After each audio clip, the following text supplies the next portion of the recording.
Hi, my name is Bryce Reeder, and I'm a current history major at Shippensburg University. Um, Today, I'm going to be talking to you about the Whiskey Rebellion of 1794 and giving you a little background and brief historical analysis of the topic. Before I begin, I'm just going to explain why. So, the last 6 months, I've been doing a historical internship at the Washington County Historical Society in Hagerstown, Maryland. With doing that, I've had to do a research project of my choosing on a topic of history, and analyze that topic, do research on it, present a paper on it, and present a presentation on it. So, um, that topic I chose was the Whiskey Rebellion of 1794, and I picked it because it's something that has historical significance to the region here where I'm studying in Shippensburg, and just the western tri-state area of Hagerstown as a whole. It's something that took place in the western states of Maryland, PA, and Virginia back in 1794, and it's something that just has historical significance to the area as a whole. So, before I begin, I'm just going to give a little background on the subject. Um, so, in 1783, the Revolutionary War came to an end. Um, we see that a majority of people living in the country, the newly established nation, are living in heavily densely populated metropolitan cities in the 13 colonies, such as Washington, D.C., Baltimore, Boston, Philadelphia. A lot of people live in these heavily populated metropolitan areas, which are heavily along the East Coast, more centered along close to the ocean and really close to the coast in general. Not that many people are living in what is considered the Wild West of the country, which is Western PA, Western Maryland, Western Virginia, and Eastern Ohio. That's considered at that time the Wild West, and there are people out there. There are farmers living out there, but it's not a lot of people. It's not heavily populated. A lot of these people who are out there and farming, really kind of surviving for themselves, making growing everything for themselves, collecting everything for themselves, and pretty much just living on their own. And that's just how the way of life was out there. So during this time in 1783, there are a lot of challenges for the government. Uh, we had just gotten out of a Revolutionary War. We had a huge amount of war debt we had to pay. And one way that the government believed was going to help pay for this war debt was they established tariffs on imported goods. So any imported good coming into the country was taxed.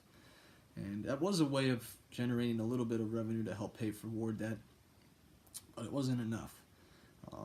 So Alexander Hamilton came up with an idea in 1791 which he believed would help pay for this war debt incidentally. So when he came up with this tax, he was the Secretary of the Treasury under the first presidential administration of George Washington.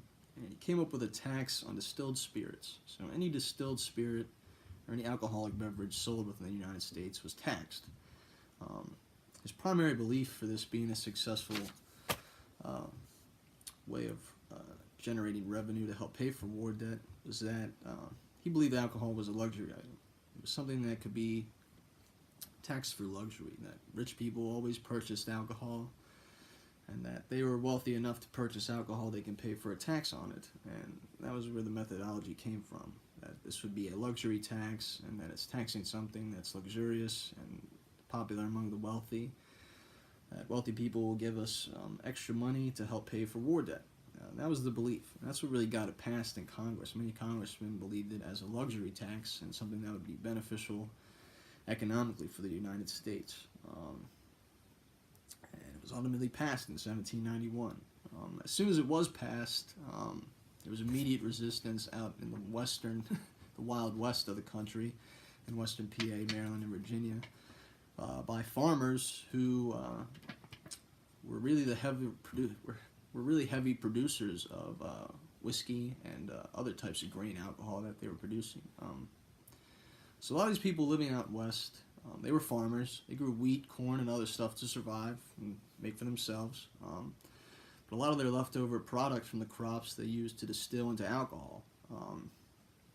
With that alcohol was a very important item for these people living out west, because at the time it was really their method of currency and trade with other people within the region.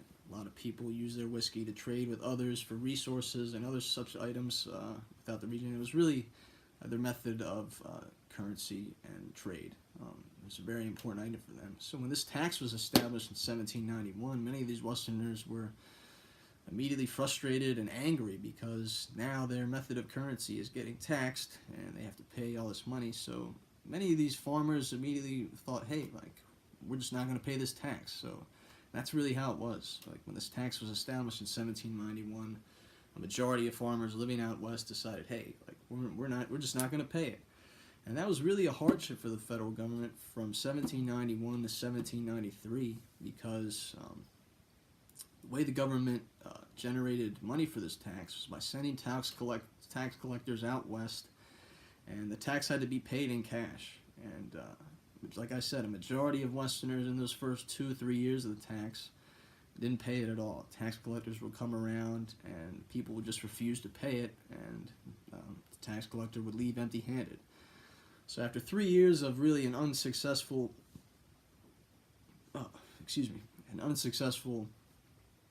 revenue generating from this tax,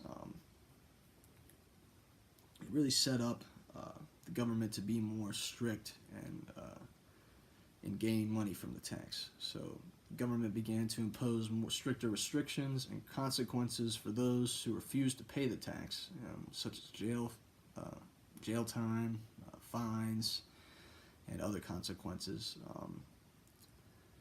So they started to impose these stricter consequences for those who didn't pay the tax. And as soon as they did that, it just inflamed this situation even more. People out west figured, hey, if the government's going to fire back at us, like, we can fire back at the government and resist them. So that's what really led to this Whiskey Rebellion in 1794, is that the tax for its first 3 years was really a big flop. And then when things started to really get stricter in 1794, it kind of just reached a boiling point. People were like, hey, we're just not going to be under the jurisdiction of this government anymore, and decided to rebel. So many people in western towns such as Emmitsburg, Maryland, Carlisle, PA, Cashtown, PA, Hagerstown, Maryland, Middletown, Maryland, and Funkstown, Maryland, were all really taken over and occupied by angry farmers and people who were upset by this whiskey tax. A lot of these people established liberty poles in these western towns to show that they were rebelling against the federal government and establishing their own local regional government in these areas, and deeming them under no longer in federal control. They were literally rebelling against the federal government over the whiskey tax and didn't want to be ruled under their jurisdiction anymore. The Liberty Poles were really an inspiration from the French Revolution. During that time, the French Revolution is going on, and people who are following Napoleon's movement are erecting liberty poles in their towns to signify that they are following the revolutionary movement and taking part in the revolution on their own. So that's really where these liberty poles get inspiration from during this Whiskey Rebellion. It's from the French Revolution. A lot of these angry farmers out west erect their own liberty poles in these western towns to establish their revolting from the federal government and disagreeing with the federal government as a whole. So with that happening, George Washington responded by sending 13,000 troops into these western towns to really put down any resistance from these rebels who were fighting the whiskey tax. With sending 13,000 troops up there, he actually followed them up there and went with them to observe the western half of the new western wild west of the country that really hadn't been explored or really made known to a majority of Americans living in metropolitan areas in the colonies. So he travels up west with these federal troops who are going to put down all these militiamen. And when they get up there and first get in contact with these angry farmers, there is no resistance. There's no bloodshed that really occurs. A lot of the farmers just kind of go home when federal troops arrive. And there are some that are arrested, but a majority of them are later pardoned by George Washington and really not pursued by the government for their rebellious action. But there really is no bloodshed. A lot of it's put down. And George Washington really goes up there on this trip to talk to these angry Westerners just to see a perspective of both sides. He sees why the federal government is doing this tax, but he also wants to know why these people are frustrated by it. And he sees that. He learns their view of why they're upset by it.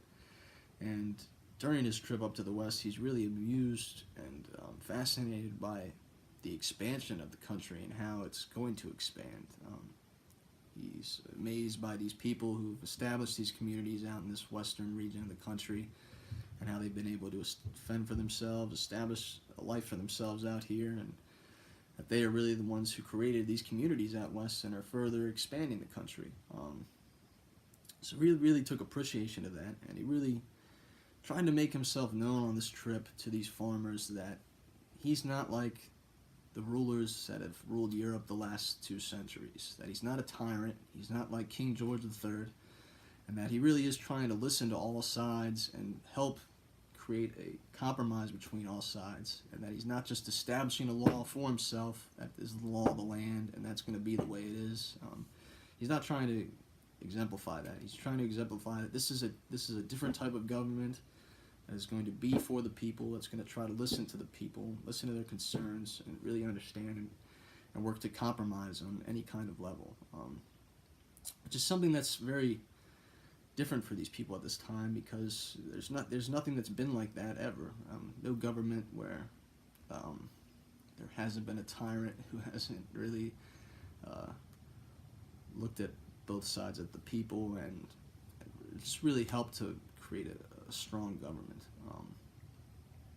And during that trip, he really makes it known that he's not a tyrant and that he's really trying to work to create a better nation that could be worked for people in all different angles and not by one person alone. And that's really what he makes known on this trip in 1794 when he travels through the western half of the country.